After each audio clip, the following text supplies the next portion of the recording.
Today I want to show you how to make my absolute favorite snack, which also happens to be healthy, tastes amazing, and it's cheap and super easy to make. Homemade popcorn with a chili lime seasoning. So stick around.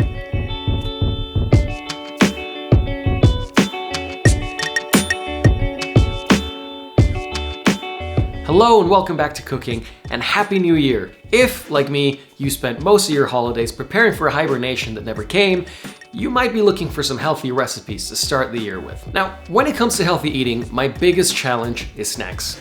It's really hard to find a snack that is healthy that I actually want to eat, and a lot of the products that are marketed as healthy are full of ingredients that I just don't want to put in my body. It took me a long time to find a snack that I actually look forward to eating, and that gives me the kind of flavor that I never get tired of. So you can think of this video as two separate recipes. The first recipe is a basic recipe on how to make homemade popcorn to season to your heart's content. And the second recipe is how to make my favorite seasoning for popcorn. It's a spicy, smoky, salty, and sour powder that not only works great with popcorn, but also goes great with carrots, cucumbers, pineapples, apples, and so much more. So let's get to it. Now, I've tried a lot of different ways to make popcorn until I figured out a way that pops the most popcorn with the lowest risk of burning. For the basic popcorn recipe, you'll just need corn, fat, and salt.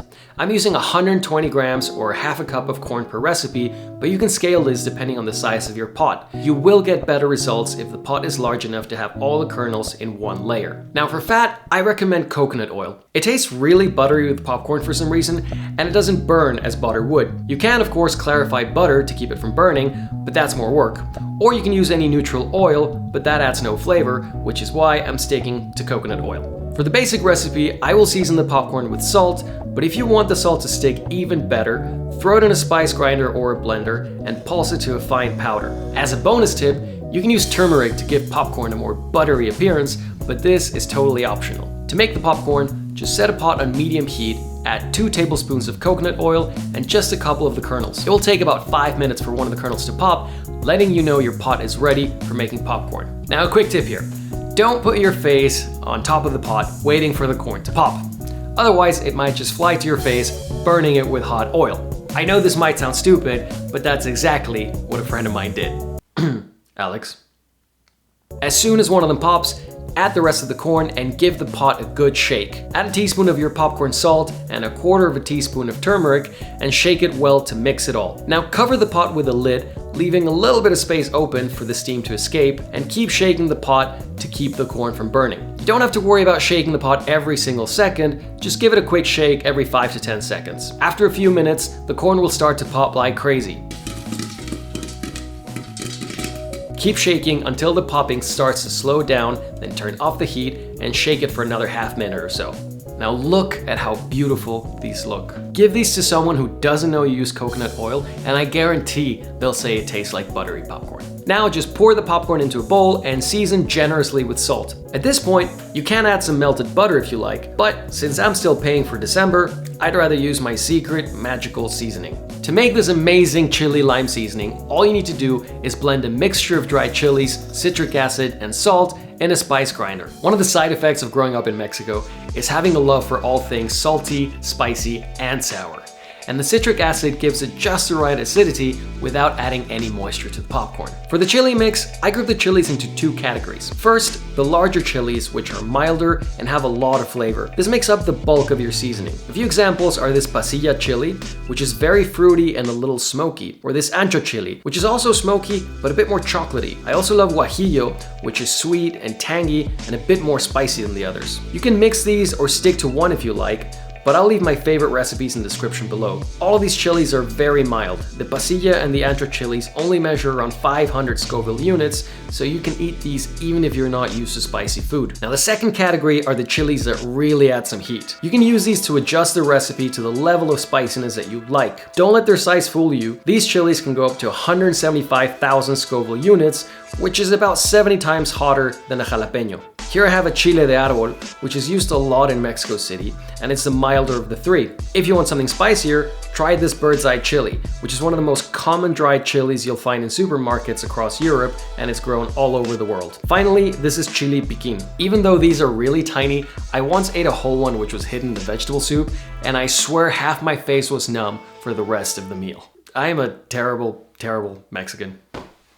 Now, I know you might not have these chilies at home, but you can easily find them online. Since they're dried, they keep for years, and you can use them for a lot of other recipes, like homemade salsas. Let me know in the comments if you want me to make a video on how to make those. You can also just start with one of the milder chilies and add some heat using cayenne pepper, then slowly build up your chili arsenal. Chilies are so much more than just spicy. They have a huge range of flavors, so I strongly encourage you to try a few and experiment with them. I like to make the seasoning using a spice grinder, but you can also use a food processor or a blender or anything with a blade that spins. I just find the spice grinders or coffee grinders give the best results. Start by removing the seeds from the larger chilies using scissors, then chop them into the spice grinder. Throw in the smaller chilies whole, the citric acid, and the salt, then grind it to a fine powder. You'll get better results if you pulse for a few seconds and stop, and pulse again. I like to make a lot more of the seasoning than I need, then keep it in a jar for whenever I need it. Now to make the chili popcorn, I use the exact same method as before, fat, salt, and corn, only I add paprika instead of turmeric to give it a red color. Sometimes I also like to make a large batch of popcorn to snack on for the whole week. I just triple the recipe and make it in a Dutch oven, which is the largest pot I own, then season it on baking trays. I recommend you season first with the chili powder until you're happy with the level of spice, and then add more salt if needed. Now you can either eat them while they're warm, or you can let them cool before storing them in big airtight jars or Ziploc bags. I earned lots of brownie points just by packing a small Ziploc bag of popcorn for my wife to take to work last week. So, make more. I used to make popcorn with one of these hot air popcorn makers, which has the advantage of letting you make popcorn without any fat. On the downside, no fat means less flavor, and the seasoning doesn't stick as well, but it's still a good option if you're looking for something with even fewer calories. Here you can see 2 bowls made in a pot and 1 made with the popcorn maker. You can immediately see the difference in color, and after eating them, you can see how much seasoning is left at the bottom of the bowl. Personally, ever since I started making popcorn in a pot, I never went back. Now, since I made so much popcorn, I figured for the outro, you can just watch me eat a bowl of popcorn. I hope you enjoyed this video, and I truly hope you try homemade popcorn. It's a seriously addictive snack and the best way to enjoy a movie night. Let me know what your favorite popcorn recipe is, and if you have any healthy snacks that taste amazing, share them with us in the comments below. I'm trying to upload more videos this year, and I'd love to hear more from our viewers. Thanks so much for watching. Catch you in the next one.